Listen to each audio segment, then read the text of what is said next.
With the surge in sexual and gender based violence in the country, which has resulted in intimidation, manipulation, and humiliation of women and girls, Connected Development (CODE), in collaboration with the Canadian government, officially launched its second phase of action against gender based violence in Kano State on Tuesday. Kano State is known as a prosperous state in northern Nigeria as its bustling market and trade hub is dominated by the textile industry and agriculture.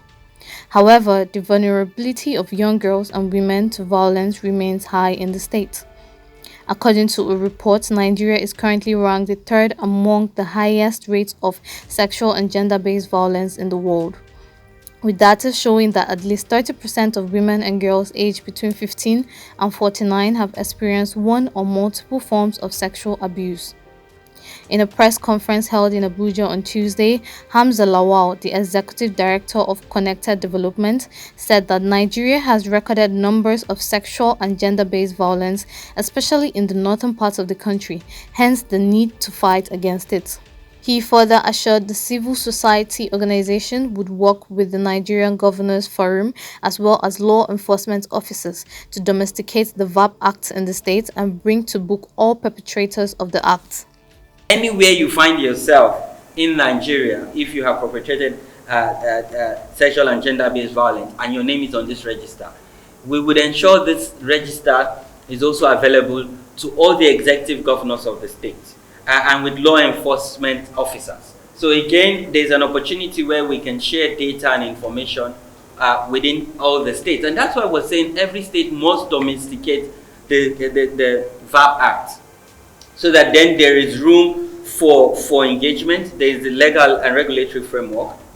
We've engaged the Nigerian Governors Forum, which also compel them to commit in passing the VAP Act in their various states. So for the past 1 year, and what inspired this engagement or triggered this engagement was during COVID-19 outbreak, we saw a spike on sexual and gender-based violence. Because what happened was, because of the lockdown, survivors and the perpetrators of this act were under one roof. Before the lockdown, they can visit their friend or their neighbor and find a safe haven. But because of the lockdown, they were being abused and they would have nowhere to run to. And there was no support in terms of even response or even how to even relay what was happening to them. So we started this state of emergency on sexual and gender-based violence and engaged the Nigerian Governors Forum. Also speaking at the event, Acting Canadian High Commissioner Kevin Tukaran emphasized that sexual and gender-based violence is a crisis in Nigeria that must be condemned, adding that there is need to educate and create awareness for citizens from the grassroots so as to make progress in the campaign. Advocate for those rights, right?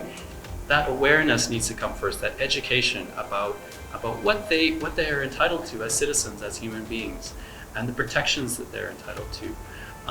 That's a first step towards them being able to advocate, to be able to have those discussions with their friends, with their peers, with their parents, so that we can actually make progress on these issues. So I think education is a big part of this issue, and something that I think we need to all think about a little bit more. And I know this is a part of the work that we're doing.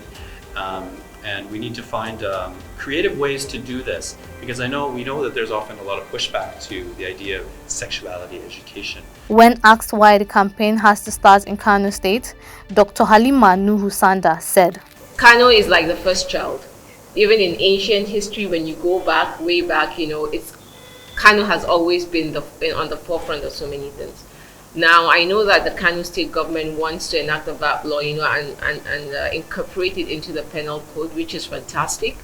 But so domestication of this, if Kano gets this thing right, I assure you, every other place will be perfect. It's the first child, as I said. So for every first child, you want that child to be the perfect child. So if that child turns out, to be good, all other siblings will be. So I think I'm looking forward to these, and I'm so excited. Now I want to thank you, the Canadians, once again. Thank you very much for this important step.